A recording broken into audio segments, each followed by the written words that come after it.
موضوع سے ہٹ کے بات آ رہی ہے. دیکھو ایک بات خوب اچھی طرح کان میں بٹھا لو, دل میں بٹھا لو, کان سے سن لو, دل میں بٹھا لو. عام طور پہ جب ہم لوگوں کو صدقات و خیرات کی ترغیب دیتے ہیں تو لوگ کہتے ہیں پہلے ہمارے موٹے موٹے ضروری کام نمٹ جائیں, کچھ چیزیں ہیں, اس کے بعد انشاءاللہ ہم کیا کریں گے, پیسے جو بچ جائیں گے تو پھر ہم انشاءاللہ کسی اچھے کوئی مدرسہ بنا لیں گے, کوئی اسپتال بنا لیں گے, اچھے کام کریں گے ہم. یہ بہت بڑی مسٹیک ہو رہی ہے آپ سے, اس لیے کہ آپ نے اس کو ضروری کاموں کی فہرست میں شامل نہیں کیا. آپ ابھی تک دنیا کو مسافر خانہ سمجھنے کے لیے تیار نہیں ہو. یہ ضروری کام سب سے پہلے ہونا چاہیے کیونکہ موت کا کوئی بھروسہ نہیں ہے. اور آخرت کے لیے صدقہ جاریہ کہ آپ کا کوئی ایسا اکاؤنٹ کھل جائے جو آخرت میں آپ کے کام آئے. کوئی ہسپتال بنا دیا, کوئی مدرسہ بنا دیا, کوئی کنواں کھدوا دیا, یتیم خانہ بنوا دیا, یا یتیم خانے کے ساتھ تعاون کر دیا, یا کسی گھر کو پراپر بیس پر آپ نے کوئی بھی جو وہ تو بہت سارے مصارف ہیں نا. تو میں نے لاکھوں پتی لوگوں کو بھی دیکھا ہے کہ بھائی اللہ نے آپ نے ولیمے پہ 6 لاکھ روپے اڑا دیے, اور یار 8-10 لاکھ کا کوئی ادارہ بنا دو, یا کسی مدرسے میں کوئی ڈسپینسری بنا دو, یا کوئی اچھی فالتو نہ اڑاؤ جا کے کوئی بھی مانگ رہے پکڑا دیے. یہ بھی بہت بڑی مصیبت ہے لوگوں کے ساتھ. اب جیسے وہ عرب کا جو شیخ ہے نا, جو اس بھکاری اس کے ماں باپ کو دعائیں دے رہا تھا اور یہ پیسے دے رہا تھا, تو میں اس عرب کے پاس ہوتا, میں کہتا آپ صدقہ کریں مگر ایسے ہی نہیں کسی کو پکڑانا شروع کر دیں, کیونکہ اس سے جو مستحق ہوتے ہیں ان کا حق مارا جاتا ہے. آپ یہ دیکھیں کہ یہ واقعی مستحق بھی ہے یا نہیں ہے, ورنہ وہ کوئی بھی دعائیں دے کے پیسے نکالنا شروع کرے گا. نکالو ٹھیک ہے, اس کا جذبہ اچھا تھا, اللہ کرے اس کے ماں باپ کی مغفرت ہو گئی ہو, لیکن اصول جو شریعت نے بتایا ہے کہ پیسہ اللہ کی بہت بڑی نعمت ہے اور نعمت کو ضائع کرنے کی اجازت نہیں ہے. بہت سوچ سمجھ کے آپ نے خرچ کرنا ہے کہ مخلوق کو فائدہ زیادہ سے زیادہ ہو. کم سے کم انویسٹمنٹ میں زیادہ سے زیادہ فائدہ کیسے ہو سکتا ہے, پھر اس میں زیادہ انویسٹمنٹ کرو. جیسے دنیا کے بزنس کا اصول ہے نا کہ انویسٹمنٹ کوشش ہو کم سے کم اور پروفٹ زیادہ سے زیادہ. ایسا تھوڑی کہ کوئی بھی کاروبار کے لیے 1 کروڑ مانگ رہا ہے, آپ نے کہا پکڑا دیا, چل دیکھا جائے گا کتنا پروفٹ آ رہا ہے. تو بھائی جو دنیا کی تجارت کا اصول ہے وہی اصول آخرت کا. تو آخرت کا اصول یہ ہے کہ جو 2 چیزیں اس میں فوکس کرنی ہے, انسانیت کی خدمت زیادہ سے زیادہ کس کام میں ہے. بعض کام ایسے انسانیت کی خدمت بہت ہے مگر ان کے اثرات زیادہ عرصے نہیں رہتے, پھر بھی یہ کام کرنا ہے کیونکہ اس میں خدمت کیا ہے, جیسے بھوکے کو کھانا کھلانا. اب ایک آدمی کے پاس کھانے کے پیسے نہیں, علاج کے پیسے نہیں, وہ تو مر جائے گا بیچارہ, بھوک کی تکلیف کون برداشت کر سکتا ہے. تو بھوکے کو کھانا کھلانا یہ بظاہر صدقہ جاریہ تو نہیں ہے کیونکہ یہ زیادہ ٹائم تک چلے گا نہیں نا, کھانا کھا لیا پیٹ بھر گیا بس ختم, لیکن یہ خدمت بہت بڑی ہے تو اس کو بھی فوکس کرنا ہے. اور بعض چیزیں ایسی ہوتی ہیں کہ جس میں فوری طور پر خدمت تو بہت نہیں ہو رہی ہوتی لیکن اس کا اثر آپ کے مرنے کے بعد بھی قائم. جیسے کنواں بنا دیا آپ نے, اب کنواں ایسی چیز ہے جب تک کنواں رہے گا لوگ پانی پئیں گے, آپ کو ثواب ملتا رہے گا. درخت لگا دیا, مر گئے تو درخت سے کو بہت زیادہ, ایک درخت سے کیا فائدہ ہوگا, نہیں آ رہی سمجھ میں بھائی ان کے. بھائی آپ نے ایک نیم کا درخت لگا دیا تو کوئی بہت تو نہیں نا, کوئی لوگ اس کو کھائیں گے تھوڑی, نہیں بھی لگاتے تو کیا ہو جاتا. تو اس میں انسانیت کا فوری طور پہ کوئی بہت زیادہ فائدہ نہیں ہو رہا ہے ایک درخت سے, لیکن اس کے اثرات بہت دیر تک قائم رہیں گے. یعنی آپ مر بھی گئے تو درخت کے نیچے کوئی بھی چھاؤں لے گا, درخت آکسیجن سے فائدہ پہنچائے گا, چرند پرند اس سے کھائیں گے. تو آپ صلی اللہ علیہ وسلم نے فرمایا, صحیح مسلم کی حدیث ہے, جس نے درخت لگا کے مر بھی گیا تو جب تک درخت رہے گا اس کو ثواب ملتا رہے گا. تو اس میں فائدہ تو کم ہے لیکن دیر پا ہے, مرنے کے بعد بھی یہ عمل چلتا رہے گا. تو ان 2 قسم کی چیزوں کو فوکس کرنا ہے. اور کچھ چیزیں ایسی ہیں جس میں جسمانی فائدے کے ساتھ دینی فائدہ بھی ہے, جیسے دینی مدارس. دینی مدارس کو سپورٹ کرنے کا فائدہ کیا ہوتا ہے, غریب طلبہ کو کھانا بھی ملتا ہے, علم بھی ملتا ہے, وہ عالم بن کے دنیا میں کام کرتے ہیں. تو صدقہ جاریہ بھی ہے, مرنے کے بعد وہ علماء جو کام کریں گے پھر آگے ان سے جو ہدایت پھیلے گی, پھر وہ لوگ آگے جو تبلیغ کریں گے, تو جب تک اسلام باقی رہے گا آپ کو ثواب ملتا رہے گا. لیکن اب یہ بھی نہیں کہ کسی بھی مدرسے میں اٹھا کے دے دو, سوچ سمجھ کے کون کام کر رہے ہیں, کون ویژنری لوگ ہیں, کون, بہت اس میں پھینکنا نہیں ہے میرے بھائی. جیسے دنیا کی تجارت میں پیسہ پھینکا نہیں جاتا, بہت سوچ سمجھ کے. کوئی بھی آپ کے پاس آئے بولے 1 لاکھ روپے دو, میں پیسے کما کے آپ کو ہر مہینے 6,000 روپے دیا کروں گا, آپ پکڑا دو گے؟ ہیں؟ انکوائری کرو گے بھائی 1 لاکھ کہاں کون سا کاروبار آ گیا جس میں 1 لاکھ پہ آپ مجھے 10,000 دو گے یا 6,000 دو گے؟ وہ بتائے گا یہ ہے، اچھا مجھے دکان دکھاؤ چل کے. پھر جب آپ کو دکان دکھائے گا تو آپ کہو گے جب 1 لاکھ پہ آپ 6,000 کما سکتے ہو تو اپنے ہی لگا لو. ہیں کیا خیال ہے بھائی؟ میرے والد صاحب نے کہا تھا جو بھی آئے نا پیسے مانگنے اور کہے کہ اس انویسٹمنٹ میں اتنا پروفٹ ہے اتنا پروفٹ ہے، آدھا تمہیں دوں گا آدھا خود رکھوں گا، تو اس سے پہلے پوچھو کہ تمہارے پاس کتنے پیسے ہیں. وہ بتائے اتنے، تو پھر پورے اپنے کیوں نہیں لگا لیتے، اس میں پورا پروفٹ خود رکھو. کیا خیال ہے بھائی؟ ہاں وہ غریب آدمی ہو تو ایک الگ بات ہے، اور اللہ کا شکر ہے مجھے اس کا فائدہ ہوا. ایک دفعہ ہوا، دوسری دفعہ والد صاحب کی نصیحت پہ عمل نہیں کیا تو سارے پیسے ہی الحمدللہ سارے ہی ڈوب گئے تھے. ٹھیک ہے. ایک دفعہ فائدہ بھی ہوا. ایک صاحب جو ایک بڑے پوش ایریا میں رہتے تھے، میں چونکہ اس ایریا کا نام لوں گا تو کہیں ایسا نہ ہو وہ سمجھ جائیں، لیکن قصہ پرانا ہو گیا وہ نہیں سمجھیں گے، پھر بھی احتیاط یہی ہے کہ نام نہ لیا جائے. مالدار علاقے کے تھے. مجھے کہنے لگے کہ میں یہ کاروبار کرنا چاہتا ہوں. اچھا اس ایسے ایریا میں رہتے تھے کہ مجھے پتا تھا اتنے پیسے تو ان کے پاس ہوں گے ورنہ اس ایریا میں رہ نہیں سکتا آدمی. اب ایک آدمی ڈیفینس، ایک مثال دے رہا ہوں ڈیفینس کی، ڈیفینس میں رہتا ہو اور کہ میری تنخواہ 10,000 روپے، تو آپ کہو گے بھائی 10,000 والا ڈیفینس میں نہ کرائے پہ رہ سکتا ہے اور اپنا گھر ہو تو سوال ہی پیدا نہیں ہوتا، یہ کروڑوں کا تو نے گھر کیسے خرید لیا 3 کروڑ کا ہے بھائی. ہو سکتا ہے 4 کروڑ. اسٹیٹ ایجنٹ والے مجھے پھر فون کریں گے آپ نے ڈیفینس کی ویلیو کیا کر دی ہے، بیان میں گرا دی ہے. تو میں مثال دے رہا ہوں. یا اب ہر بیان کو نا لوگ بڑے سینسٹیو بن کے لے رہے ہوتے ہیں کہ آپ نے ڈیفینس میں 3 کروڑ بول دیے، ہماری تو ویلیو. تو اب کیونکہ شہرت ہو گئی ہے نا تو ہر چیز کو کوئی بہت زیادہ لوگ سیریس ہو رہے ہیں. 25 کروڑ ٹھیک ہے نا، 25 کروڑ کا. اب اس سے پھر لوگ پریشان ہوں گے یار ہم لے رہے تھے آپ نے قیمت بڑھا دی. تو بھائی یہ محض ایک مثال ہے، مجھے نہیں پتا ڈیفینس میں قیمتیں کیا چل رہی ہیں. تو کچھ بھی لگا لو قیمت. تو آپ نے کیا کیا، بات کیا چل رہی تھی؟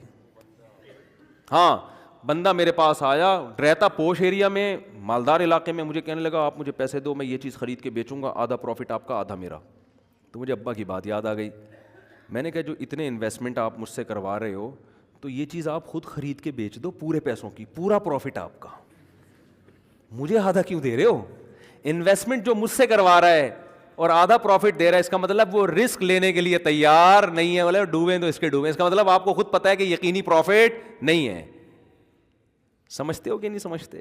تو کسی کو پیسے دینے سے پہلے جیسے انکوائری کرتے ہو نا، صدقہ خیرات سے پہلے بھی ایسے انکوائری کیا کرو، کیونکہ آپ کے پاس لامحدود رقم نہیں ہے. غیر مستحق کو دینے کا سب سے بڑا نقصان یہ کہ مستحق لوگ رہ جاتے ہیں. لوگ کہتے ہیں کسی غیر مستحق کو چلا گیا تو کیا ہے، او بھائی پھر اتنے پھر مستحقین رہ جائیں گے اس سے. اور ثواب کمانا ہے نا تو ثواب تو جب ہی ملے گا جب آپ کا پیسہ صحیح جگہ پہ جائے گا. جو غیر مستحق ہو اس کو ہدیہ دے دیا کرو بھائی دوستی یاری میں کہ چل یار گفٹ ہے. بات آ رہی ہے سمجھ میں؟ تو یہ میں اہم پوائنٹ کی بات بتا رہا ہوں کہ 2 جگہ خرچ کرنا ہے، ضرورت اور دوسرا جس کا اثر دیر پاؤ. تو صدقہ جاریہ بھی اچھی چیز ہے اور انسانیت کی ضرورت پوری کرنا. آپ کہہ سکتے ہیں یار ایک بھوکے کو کھانا کھلا دیا پیٹ بھر گیا تو وہ تو بس ایک ثواب مخصوص مل گیا تو اب تو ختم نا، صدقہ جاریہ تو قیامت تک رہتا ہے. یہ اس لیے بتا رہا ہوں کہ ہم بعض دفعہ لوگوں کو بتاتے ہیں کہ یار یہ دیکھو یہ غریب ہے، اس کو بیوہ ہے، اس کے گھر میں راشن ڈال دو. کہہ رہے ہیں نہیں ہم تو صدقہ جاریہ چاہتے ہیں. تو یاد رکھو صدقہ جاریہ کے اپنے فضائل ہیں کہ وہ چلتا رہے گا آپ کا، لیکن بھوکے کو کھانا کھلانے کے، اس کی ضرورت پوری کرنے کے اپنے، وہ ثواب تھوڑا ہے لیکن وزنی بہت ہے. وزنی کیسے؟ حدیث میں آتا ہے قیامت کے دن اللہ اعلان کریں گے، جب میدان حشر ہوگا نا، بہت سختی کا دن ہوگا، تو اللہ اعلان کریں گے کہاں ہیں وہ لوگ کہ جب میں بھوکا تھا تو انہوں نے مجھے کھانا کھلایا، میں پیاسا تھا تو انہوں نے مجھے پانی پلایا، آج ان بھوکوں کو میں کھلاؤں گا کیونکہ انہوں نے مجھے کھلایا تھا. جیسے ہوتا ہے نا آپ کو بھوک لگ رہی تھی، کسی نے آپ کا اکرام کیا، تو اب آپ کو کہیں وہ بھوکا نظر آئے تو آپ سب سے پہلے اس کو کھلاؤ گے نا. یار میں ٹی وی میں آ رہا ہوں کیا ہیں، تھک گئے ہیں تو بیان ختم کر دیتا ہوں، بس ویسے ہی بھی ختم ہونے والا ہے. دیکھو غیرت مند انسان کیا کرتا ہے، آپ بھوکے تھے اور آسان مثال، آپ کی گاڑی میں پیٹرول ختم ہو گیا، آپ نے پیٹرول پمپ والے سے کہا یار تھوڑا سا ڈال دو، پیسے بعد میں دے دوں گا میں آپ کو، ابھی جیب میں ہے نہیں. اس نے کہا چل یار ڈال دیا پیٹرول، میں اپنے پیسوں سے ڈال رہا ہوں، جاؤ یار. ایک دن کیا ہوا، اتفاق سے آپ پیٹرول پمپ کے مالک بن گئے، وہ آیا گاڑی لے کے، پیٹرول نہیں ہے، لائن لگی ہوئی ہے, بہت سے غریب آ گئے بغیر پٹرول کے نا ٹھیک ہے نا. اب آپ کے پاس محدود پٹرول ہے تو آپ کس کی گاڑی میں ڈالو گے؟ آپ اعلان کرو گے بھائی جنہوں نے میری بائک میں یا گاڑی میں پٹرول ڈالا تھا نا وہ بندہ آگے آ جائے, اس کو تو اس کی ضرورت تو پوری کرنی ہے. تو ایک عام انسان جب یہ کام کرتا ہے تو اللہ تو غیور ہے بھائی, تو اللہ اعلان کرے گا بھوک اور پیاس میں لوگ تل ملا رہے ہوں گے, اللہ کہے گا سب سے پہلے ان کو کھلاؤں گا جنہوں نے جب میں بھوکا تھا مجھے کھلایا, جب میں پیاسا تھا مجھے پلایا. تو لوگ کہیں گے اللہ تو کہاں بھوکا ہو سکتا ہے؟ تو اللہ کہیں گے میری مخلوق میں فلاں شخص بھوکا تھا, تو اس کا بھوکا رہنا ایسا ہی ہے جیسے میں, کیونکہ حدیث میں آتا ہے الخلق عیال اللہ, جیسے گھر کا کوئی سربراہ ہوتا ہے نا تو بچے بھوکے ہوں گے تو تکلیف کس کو ہوتی ہے؟ باپ کو ہوتی ہے کہ نہیں ہوتی ہے؟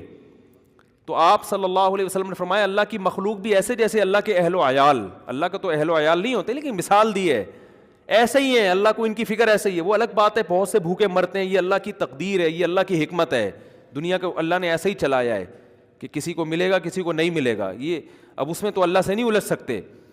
لیکن اللہ اعلان کرے گا کہ میری مخلوق میرا خاندان تھی, گویا کہ اللہ کا خاندان نہیں ہوتا, یعنی میرے ماتحت تھی اور میں لوگوں کے ذریعے لوگوں کو کھلاتا ہوں, تو جب میں بھوکا تھا تو فلاں کا بھوکا ہونا ایسا ہی ہے جیسے میں بھوکا. تو اس سے پتہ چلتا ہے کسی بھوکے کو کھانا کھلانا ایسے جیسے آپ کس کو کھلا رہے ہو؟ اللہ کو. تو اگرچہ یہ صدقہ جاریہ نہیں ہے لیکن بھائی ایک نیکی ہے, لیکن یہ وزنی بہت زیادہ ہے. تو ان دونوں مدوں میں خرچ کیا کرو. کرو گے کب؟ لوگ کہتے ہیں اچھا ٹھیک ہے, وہ ایک دو کو تو کھلا دیتے ہیں, جو بڑا اماؤنٹ جو ہے نا جیسے اپنی شادی بیاہ پہ خرچ کرتے ہیں, گاڑیوں پہ خرچ کرتے ہیں, مکان پہ خرچ کرتے ہیں, اس ٹائپ کا اماؤنٹ اللہ کے لیے خرچ, اللہ کے لیے بس وائپر والے کو 20 روپے. اب تو 20 ریٹ تھوڑے بڑھ گئے ورنہ 5 پہ چل رہے تھے, وہ پھر کھلا مانگ بھی رہے ہوتے تھے. وہ پھر کیا مانگ رہے ہوتے تھے؟ ایک آدمی نے کسی فقیر سے کہا کہ ایک فقیر کسی آدمی کے پاس آیا کہ اللہ کے نام پہ نا پتہ نہیں کچھ چائے پلا دو یا کچھ کھانا کھلا دو. تو اس نے 100 کا نوٹ نکالا, بولا کہ 50 روپے ہیں. اس نے کہا ہاں. اس نے کہا کہ 50 روپے دے گا واپس لے گا. اس نے کہا پہلے وہ اس سے پی لو جا کے ٹھیک ہے, یہ بھی لوگوں کو جانچنے کا ایک, بھائی بھکاری سے بولے جی پہلے وہ پیسے تو خرچ کرنا تھے تیرے پاس ہیں, یہ بھی ایک طریقہ, بڑا خاندانی طریقہ ہے یہ, ٹھیک ہے نا. تو کیا بات کر رہے تھا یار, اصل میں آج میں اتنا صبح سے گھوم رہا ہوں نا, آج میں 1 منٹ کے لیے نہیں بیٹھا ہوں. صبح سے یہ کام وہ کام, ادھر ملاقات, ادھر جاؤ, فلاں ملتان سے آئے, فلاں کھانے وال سے آئے, فلاں جماعت آئی ہوئی ہے, فلاں یہ ہو رہا ہے. کھوپڑی سارا دن گھوم کے نا جب بیان میں بیٹھتا ہوں تو وہ اتنے مختلف قسم کے سگنل آ رہے ہوتے ہیں کہ اس کو گچی سے پکڑنا کیا ہوتا ہے, بہت مشکل ہوتا ہے کہ یار پوائنٹ سے ہٹے نہیں. تو ہاں میں یہ عرض کر رہا تھا, جلدی سے بات سمیٹ کے ختم کرتا ہوں, کہ لوگ یہ کہتے ہیں کہ پہلے موٹے موٹے کاموں سے فارغ ہو جائیں, یہ بھی, اس کے بعد جب بچا کے بڑھاپے میں بالکل اینڈ میں جا کے اتنے پیسے کسی مدرسے کو دے دیں گے. نبی صلی اللہ علیہ وسلم نے فرمایا انسان ساری زندگی, حدیث کا مفہوم ہے, مال جمع کر کے رکھتا ہے اور کہتا ہے کل خرچ کروں گا, کل خرچ کروں گا, کل خرچ کروں. پھر جب بڑھاپا آتا ہے کہتا ہے یہ فلاں کے لیے اور یہ فلاں کے لیے. فرمایا وقت کان علی فلان, اب تو وارثوں کا حق اس پہ ہو گیا. اب تو وارث کہیں گے ابا ہمیں محروم کرنے کے لیے, اپنی تو ساری عیاشی ابا نے کر لی. اب جب ابا کا انا للہ ہونے والا ہے, دنیا سے جانے والے ہیں, اب بچوں کو نظریں ہوتی ہیں دو دکانیں ابا کی میرے حصے میں آئیں گی. چلو ابا سے ایسی لالچ تو نہیں کرنی چاہیے, لیکن بہرحال پتہ ہے کہ یار چلو ابا نے بنائی اب ہمارے کام آئیں گی. اب ابا کیا کر رہے ہیں, فلاں 2 دکانیں مدرسے کو دے دو, فلاں فیکٹری کو دے دو, یتیم خانے کو دے دو. تو اس میں نقصان کس کا ہو رہا ہے؟ کیونکہ اب تو ابا کو ضرورت نہیں ہے. تو نہ کرنے سے یہ بھی پھر بھی بہتر ہے 1/3 کے اندر کہ بچوں کو نقصان نہ ہو. اگر بچوں کو نقصان ہو رہا ہے پھر تو یہ بالکل صحیح نہیں ہے. حدیث میں آتا ہے کہ آخر عمر میں نا اس طرح سے صدقہ کر دینا کہ بچے دوسروں کے محتاج بن جائیں. آپ صلی اللہ علیہ وسلم نے اس کی اجازت نہیں دی ہے. لیکن اگر بچوں کے لیے اتنا چھوڑ کے جا رہے ہو آخر عمر میں کہ وہ اپنے پاؤں پہ اچھی طرح کھائیں گے پیئیں گے, تو پھر 1/3 آپ صدقہ بھی کر سکتے ہیں, جائز ہے اور اس کا بھی ثواب ملے گا. لیکن میرے بھائی یہ خاندانی صدقہ نہیں کہلائے گا, اس لیے کہ آپ نے تو بھرپور عیاشی کر لی نا. آپ کی تو 4 شادیاں معذرت کے ساتھ ہو گئیں, ایک جس کی ہو گئی ان کی بات کر رہا ہوں. اور آپ کی تو جناب یہ بھی ہو گیا وہ بھی ہو گیا, سارے کام ولیموں پہ بھی اڑا دیا اور انویسٹمنٹ بھی دبا کے کر لی, کاروبار بھی ہو گیا, سب کچھ مزے تو اڑا لیے نا آپ نے. تو یہ نبی کی نظر میں افضل صدقہ نہیں ہے. افضل صدقہ یہ ہے, آپ صلی اللہ علیہ وسلم سے صحابی نے پوچھا یا رسول اللہ سب سے بہترین صدقہ کون سا ہے؟ آپ نے فرمایا وہ صدقہ ہے تأمل الغنا وتخشى الفقر, تمہیں امید ہو کہ اگر یہ پیسہ میں نے صدقہ نہیں کیا تو اس سے ڈبل بنا سکتا ہوں, پیسے سے پیسہ کما سکتا ہوں, یہ امید ہو, اس حال میں پیسہ صدقہ کرو. اور یہ بھی ڈر ہے کہ اگر کر دیا تو فیوچر میں غریب نہ ہو جاؤں. اس ملی جلی کنڈیشن میں جو صدقہ ہوگا نا وہ کیا کہلائے گا؟ خاندانی صدقہ. سمجھ میں نہیں آ رہی بات؟ تو اس لیے صدقات و خیرات میں یہ نہیں کہہ رہا, یہ تو حدیث میں بھی منع ہے کہ اتنا کر دینا کہ کل لوگوں کے محتاج بن جائیں, یہ تو جائز ہی نہیں ہے نا, کہ اپنے ضروری جو بیوی بچوں کے ہیں وہ تو بہرحال, لیکن صرف اتنا کر لیں کہ آپ جب یہ کہتے ہیں نا کہ میرے یہ چند ضروری کام ہو جائیں تو پھر میں یہ کروں گا, یہ الفاظ غلط ہیں.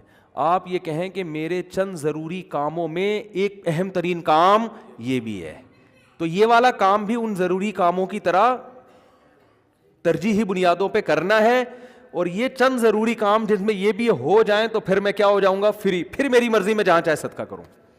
بہت مشکل ہے بات سمجھانا. تو بڑی انویسٹمنٹ جیسے بزنس پہ کرتے ہیں, بڑی انویسٹمنٹ جیسے شادی پہ کرتے ہیں, بڑی انویسٹمنٹ جیسے اپنے بچوں کی ایجوکیشن پہ کرتے ہیں, ایسے ہی ایک آدھ بڑی انویسٹمنٹ آخرت کے لیے بھی کرنی چاہیے. سمجھا پا رہا ہوں اپنی بات کو؟ لیکن وہ خاندانی انویسٹمنٹ ہو, مرے تو پتہ چلے کہ یار ایک ہسپتال ہے چل رہا ہے بھائی غریبوں کے لیے. سمجھتے ہو یا نہیں سمجھتے ہو؟ دیکھو گورے بھی بڑی بڑی انویسٹمنٹ کرتے ہیں لیکن ان کا کوئی بچوں کا ان پہ ٹینشن نہیں ہوتی نا, نہ بیوہ کا خیال ہے ان کو, نہ بچوں کا خیال ہے. آپ کے لیے صدقہ کرو گے ثواب ملے گا, کیونکہ آپ تو پوری فوج چھوڑ کے جا رہے ہو اگر میرے بیان سنتے ہو. کیا خیال ہے؟ ٹھیک ہے نا, پوری فوج ہے آپ کی. تو دونوں, اور پھر عجیب بات ہے آپ نے اس نیت سے نہیں کرنا کہ ریٹرن ملے گا, اسی نیت سے کرنا ہے کہ میں نے جو خرچ کیا وہ گیا, ختم, بس دنیا میں نیکی کر دریا میں ڈال. لیکن ویسے میں ایک جنرل نالج کے لیے بتا رہا ہوں کہ اللہ ڈبل کر کے دیتا ہے واپس, بلکہ اور بڑھاتا ہے, پھر دیتے جاؤ گے بڑھاتا جائے گا, دیتے جاؤ گے حدیث میں آتا ہے ما نقصت صدقۃ من مال, صدقے سے مال میں کبھی بھی کمی نہیں ہوتی نہیں ہے. لیکن آپ نے یہ نیت نہیں کرنی, آپ نے یہ نیت کرنی ہے کہ میں دے رہا ہوں اور مجھے نقصان نہیں ہوگا اس کا, میرا کاروبار بھی کم ہو جائے گا اور میرے گھر میں بھی تھوڑا خرچہ کیا ہو جائے گا. یعنی میری اپنی بیوی بچوں سے تو خرچہ مت روکو, ان کو نہ بھینٹ چڑھاؤ اپنے توکل کی, ٹھیک ہے نا, اپنا میری گاڑی تھوڑی سی سستی ہو جائے گی, یہ ہو جائے گا وہ ہو جائے گا, اپنے اوپر تو رکھ کے سب کچھ کرو. یہ نیت یہی کرو کہ یار کمی ہو جائے گا. لیکن ویسے میں جنرل نالج کے لیے بتا رہا ہوں کم ہوتا نہیں, کیونکہ اگر آپ نے نیت یہ کر لی نا کہ بڑھ جائے گا, پھر نہیں بڑھے گا, پھر نہیں بڑھے گا. اور اس میں بات چاہ کے کمپلیٹ ہو جائے, لیکن اس میں آپ نے یہ دیکھنا ہے آپ میں توکل کتنا ہے. صحیح ہے نا, کل آزمائش آئی تو ایسا نا یار مجھ سے آپ کا بیان ہی گلے پڑ گیا یار, تو کوئی بات نہیں, پہلے یہ والے بھی کر لو پھر کر لو, تو خاندانی نہ ہو, غیر خاندانی صدقہ بھی ہو تو چلو صدقہ تو ہو گیا نا. تو خاندانی صدقے کے لیے تھوڑی سی کھوپڑی بھی خاندانی ہونی چاہیے, تو یہ ظرف بھی ہونا چاہیے اسی حساب سے, تو اپنی حیثیت دیکھ کے. لیکن میرا مقصد صرف یہ ہے کہ یار کچھ تو انویسٹمنٹ آخرت کے لیے بھی جوانی میں جب آپ کو ضرورت ہے, بڑھاپے کے لیے نہ رکھو. بڑھاپے میں اللہ اور توفیق دے دے گا. اور صدقہ ایسی چیز ہے جس کو ایک دفعہ عادت پڑتی ہے نا پھر ہاتھ رکتا نہیں ہے اس کا. آدمی بعض دفعہ ایک بڑا اماؤنٹ خرچ کرتا ہے کہ یار یہ میں بڑا اماؤنٹ خرچ کر رہا ہوں بس تاکہ ایک دفعہ ہو جائے, کل مروں کوئی بھروسہ نہیں, کل مر جاؤں تو صدقہ جاریہ ہوگا. تو ایک دفعہ کرو گے نا, عادت ایسی پڑتی ہے اس کی, پھر کل دوبارہ یہی سوچ کے دوبارہ کرو گے. یہ اللہ کی طرف سے ایک نعمت ہے کہ جو کرتا ہے پھر اللہ اس کو صدقے کرنے کی توفیق دیتا رہتا ہے. تو یہ سب سوچ سمجھ کے. تو ہاں اچھا, اس میں پھر دو کام کرنے ہیں. کچھ صدقے تو پبلک کو دکھا کے کرنے ہیں, اپنے بچوں کو بھی بتاؤ, بیوی کو بھی بچاؤ, بھائی کو بھی بتاؤ, رشتہ داروں کو بھی بتاؤ, کیونکہ قرآن میں جگہ جگہ آتا ہے کہ نیک لوگ چھپا کے بھی صدقہ کرتے ہیں اور علانیت. دکھانے کا فائدہ یہ ہوگا پبلک کو ترغیب ہوگی کہ یار اس نے جب یہ ہسپتال بنا سکتا ہے, مدرسہ بنا سکتا ہے, یتیموں کی مدد کر سکتا ہے اور نہیں مرا, ماشاء اللہ کھا رہا ہے, کچھ ہمیں بھی عبرت حاصل ہوگی کہ نہیں ہوگی. بچوں کو جب بتاؤ گے تو بچے کہیں گے یار میرے باپ نے اتنا کچھ کیا, جب وہ باپ بنیں گے تو ان کا بھی دل چاہے گا. تبھی میں لوگوں سے کہتا ہوں اپنی بہنوں پہ خرچ کیا کرو لفافے میں, اور بچے کو بتاؤ دیکھو میں نے پھپھو کو تمہاری اتنے پیسے دیے ہیں, شو مارنے کے لیے نہیں, تاکہ وہ بھی آپ کی بہنوں آپ کی بیٹیوں پہ جب آپ اپنی بہنوں پہ اپنی اولاد کے سامنے خرچ کرو گے تو آپ کا بیٹے کو خیال ہوگا کہ یار مجھے بھی جب میری ارننگ آئے گی تو مجھے بھی اپنی بہنوں کا خیال کرنا ہے. ہماری یہ پرمپرا ہے, ہمارے خاندان میں مرد عورتوں کا خیال کرتے ہیں. آپ کیا کرتے ہو, کبھی ایک دھیلا بچے نے نہیں دیکھا کہ آپ کی جیب سے اس کی پھپھو کے لیے نکل رہا ہو. ٹھیک ہے نا. نصیحتیں آپ کی صبح شام ماشاءاللہ ہول سیل کے حساب سے چلتی رہتی. بچے کو سمجھاتے رہتے ہو غریبوں کا خیال کیا کرو, بوڑھے ماں باپ کا خیال کیا کرو. بچے کو پتہ ہے فری پھوکٹ کی نصیحتوں کے علاوہ ابا کے پاس کوئی کام نہیں ہے. فری پھوکٹ کی نصیحت. جب آئیں گے گھر میں ٹارزن بن کے, کہتے تو نہیں ہے لیکن دل میں یہی ہوتا ہے, یہ کر لو, یوں نماز کیوں نہیں پڑھتا, یہ کیوں نہیں کرتا, یوں کیوں نہیں, ویڈیو گیم کھیلتا رہتا, پٹاخ تھپڑ لگایا, یہ کر رہا ہے وہ کر رہا ہے. بچے کو پتہ ہے ابا کے پاس فری پھوکٹ کی نصیحتوں کے علاوہ, وہ ہمارا فلاں ماموں بیمار تھے, ابا نے ایک دھیلا نہیں نکالا جیب سے. امی کی طبیعت خراب ہوتی ہے تو ابا کے پاس ہسپتال لے جانے کا ٹائم نہیں ہے. نصیحتیں جتنی مرضی کروا لو, نصیحتیں بھی کریں لیکن نصیحت سے زیادہ عمل. بات آ رہی ہے سمجھ میں؟ ایک صاحب تھے, وہ نا بہت زیادہ صدقہ کرتے تھے, امریکہ میں ہیں وہ. میں نے ان سے پوچھا, میں نے کہا یار آپ ہر مہینے کچھ نہ کچھ کرتے رہتے ہو اتنی, اور وہ ایسی قوم سے تھے جو کنجوسی میں مشہور ہے. میں نے ان سے پوچھا آپ کی قوم کیا ہے؟ میرا خیال تھا کوئی سید ہاشمی قریشی ہوں گے, کوئی وہاں کے مکہ مدینہ کے اتنے سخی. تو انہوں نے کہا یار ہم وہ قوم کا نام لیا جو کنجوسی میں جس پہ لطیفے بنے ہوئے ہیں. میں نے کہا اس قوم کے ہو کہ آپ اتنے ماشاءاللہ؟ تو انہوں نے کہا یار میرے باپ کو ہم نے بہت صدقہ کرتے ہوئے دیکھا ہے, تو بس ہم نے ابا سے سیکھی, ہماری یہ بلڈ میں یہ چیز شامل ہو گئی ہے, نہیں کریں تو ہمیں سکون نہیں ملتا. میں نے کہا یار بڑے خاندانی ہو. میں نے کہا یار کبھی آپ کو دکھاؤں گا بھائی اس قوم پہ لطیفے بنانا چھوڑ دو. اب قوموں پہ لطیفے ہیں نا, ایک قوم بڑی کنجوس مشہور ہے, ان کے یہاں جب بچہ پیدا ہوا نا تو سب آئے مبارکبادی کے لیے, سارے جمع ہو گئے. تو بچہ کہتا ہے ابھی سارے یہاں جمع ہو گئے, دکان پہ کون بیٹھا ہوا ہے؟ تم سب یہاں گئے مبارکباد دینے کمبختوں. یعنی اتنی اللہ نے اس بچے کو قوت گویائی عطا فرمائی, یہ بلڈ میں آ جاتی ہے نا چیز. تو بچے کو عقل نہیں ہے, شعور نہیں ہے, لیکن اس کے جینز میں یہ چیز آ گئی ہے کہ بھائی دکان کا بھائی آدھے ابھی آ جاتے ہیں, آدھے کسٹمر کو سنبھالتے. یہ لطیفہ ہے, کوئی سچا واقعہ نہیں ہے یہ, ٹھیک ہے نا, ایسی فرضی لطیفہ ہے سمجھانے کے لیے کہ کچھ اتنا کر کے جاؤ کہ بچے پیدا ہو کے جو ہے نا یہ بول رہے ہوں کہ ہم مبارکبادی میں 5 روپے تمہاری جیب سے نہیں نکلے. سخاوت کی ترغیب دیں وہ. تو خیر کچھ چھپا کے کچھ دکھاؤ, اور کچھ کیا کرو ایسا چھپاؤ کہ وہ حدیث میں آتا ہے دائیں سے دو بائیں کو پتہ نہ, بھول جاؤ. نیکی کر کے دریا میں ڈالنا جسے کہتے ہیں, خود بھی بھول جاؤ کہ میں نے کوئی نیک کام کوئی صدقہ کیا, کسی غریب کو کھلایا بھی ہے کہ نہیں کھلایا. جیسے عرب لوگ کرتے ہیں نا, آتے ہیں بیٹھ جائیں بھائی, بیان ختم ہو جائے پھر کرنا سوال, ٹھیک ہے, بیان ختم ہو جائے. تو جیسے عربوں میں ہے نا کہ دائیں ہاتھ سے دیتے ہیں ایسے, بعض فقیروں کو وہ یوں کرتے ہیں جیب میں ڈال دیتے ہیں, بس یوں کر کے نکل جاتے ہیں. اس فقیر کا سامنا بھی نہیں کرتے کہ کہیں یہ نہ دیکھ لے, اور پھر یہ جب ملے گا تو جھک کے ملے گا, یہ بھی نہ ہو. ایسا دو کہ کسی کو بھی پتہ نہ ہو, جس کو حدیث میں کہتے ہیں لا تعلم شمالہ ما تنفق یمینہ, دائیں ہاتھ جو خرچ کر رہا ہے بائیں کو بھی پتہ نہ چلے. اس سے پتہ چلتا ہے دیتے ہوئے کون سا ہاتھ استعمال کرنا چاہیے, دائیں. لیفٹ ہینڈ سے لین دین کرنا یہ شریعت میں پسندیدہ نہیں ہے. میری تو عادت ہے, کوئی دکاندار بائیں ہاتھ سے پیسے پکڑاتا, میں کہتا ہوں بھائی کیوں نحوست ڈال رہا ہے اس کے اندر, اس کو ہاتھ چینج کر کے سیدھے ہاتھ سے دے دے.